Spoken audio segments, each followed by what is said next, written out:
Hey guys, I'm JT and I'm going to make you better at chess, and today we're going to look at the London and how to play it dynamically. I have really interesting information here and I hope that you pay attention. As always, I stream every single day at 9:30 p.m. with the lesson being at 10 p.m. Eastern Standard Time and the tournament happening at 10:30 p.m. If you want the PGN, that will also be in the Discord, which is linked down below. So, come get it. Also, the Discord, it has a big community of people that just want to get better together. So here we go. So as always, the London d4, d5, bishop f4, c5, and we're gonna play the specific move order, guys. So move order is a huge thing in the London, and you guys might think, oh, it's boring. I'm here to change your mind. The London can be very dynamic, and it just depends on the way you play. If you don't know how to play the London, then it won't be dynamic. So knight c6, knight c3, knight f6, and the correct move here is knight d2. Okay, and so here a lot of people will be playing bishop to f5. Okay, so there are a lot of side moves that they can play instead. So I kind of want to tackle those as well. Queen b6 being one of them. And on queen b6, we play queen b3 immediately, okay, guys? And if g6, then we can get into some crazy stuff. Okay, guys? So, like, if g6, then we can... Wait, taking captures in here, bishop c7, and we already have a comfortable game. Easily, out of the opening. Literally out of the opening, we already have a comfortable game. Okay, let's go back. Right. Let's say that they tried to play queen b6 and not g6, but let's say they try to play bishop f5. And the idea of bishop f5 is saying, hey, I'm going to play c4 and I'm going to force you to take now, but now that my bishop is here, I'm preventing your queen from going back to c2. And then maybe my a file is going to be pretty strong at that point. Fair enough. Here we play d captures c5. Okay, guys, queen captures b3 is the only move, right? If queen captures c5, I put this in the text, but queen captures b7, rook c8, knight b3, queen b6 captures, and then bishop a6, and white enjoys a very nice advantage. Actually, even though white is up a pawn, this position I think is +3 if I'm not mistaken. It's either plus 2.5 or plus 3, yeah. And I guess the computer will evaluate it later, but you can take your own analysis and use a stronger engine. Okay, guys?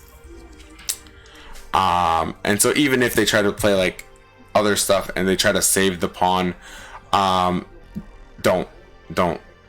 So let's say queen captures b3, do not try to save that pawn by playing knight captures b3. Instead, you should play e5. Sorry, you should play a captures b3 and let them play e5, bishop g3, bishop captures c5, and now knight g to f3. This is very important because we want to keep developing. And knight to d7. Knight to d7 is actually a very strong move because they want to play f6 to bolster the center. Okay, guys? So they try to play bishop d6 to bolster the center instead. We have this beautiful move after bishop b5, knight to d7, knight d4. And we'll see that this is a concept that happens later as well.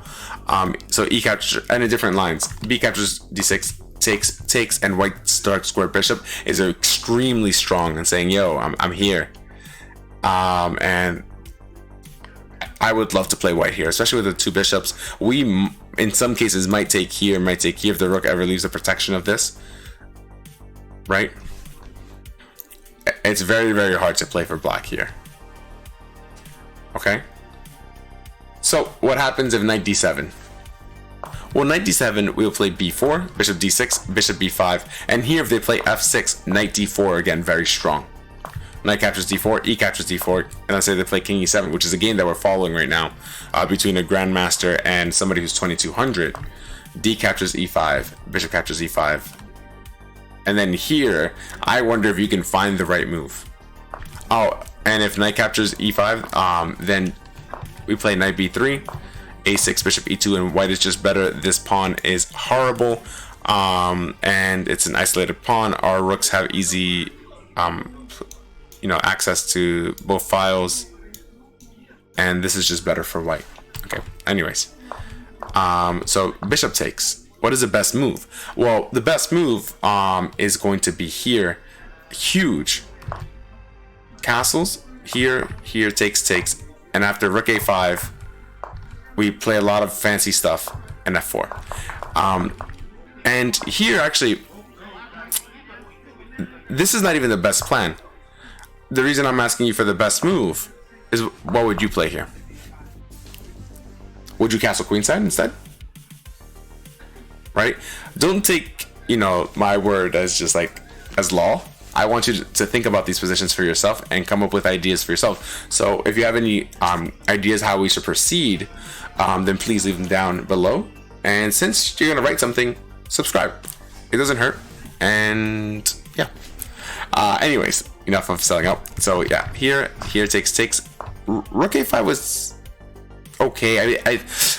I mean, they have b6, and b6 is a better move and a better try. But king c6 led into some really nasty problems, because after f4, we're threatening either rook captures d5 or bishop f2, and so they decided to resign here.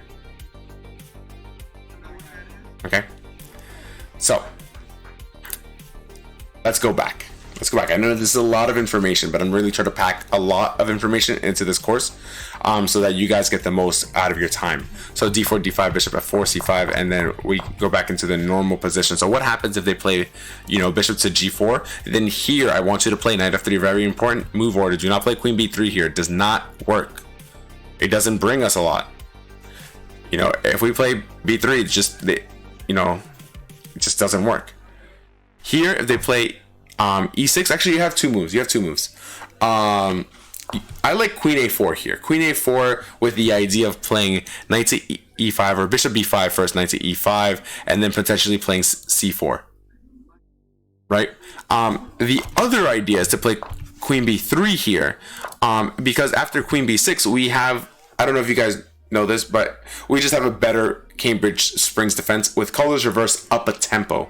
So if it's already good, down a tempo, or just imagine it, up a tempo, right? So very comfortable position for white. Okay, so then knight gf3. This is the way we should play, and always remember that. And after this, so let's go back to the beginning. And let's say they do play bishop f5, then after knight g3, queen b6. Here we're going to try for an advantage, okay, guys? Knight to h4, because basically what they're trying to do is, with bishop f5, is prevent us from going to c2 with our queen. With c2 is pretty much, I think, the best square for the queen, while also attacking the b2 pawn. So we have to be very, very careful. And queen b6 is very common at all levels. It's common, not only at the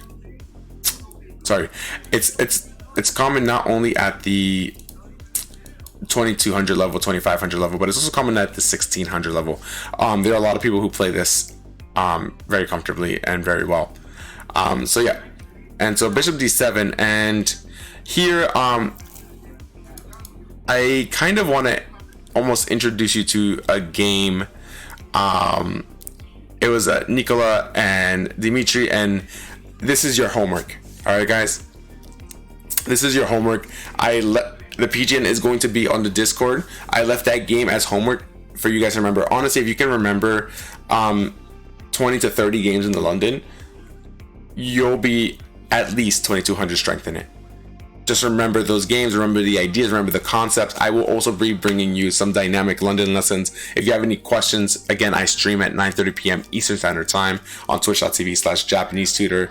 You can come join the Discord and subscribe to the YouTube. All the links are down below. The sub button is still red. Go click it.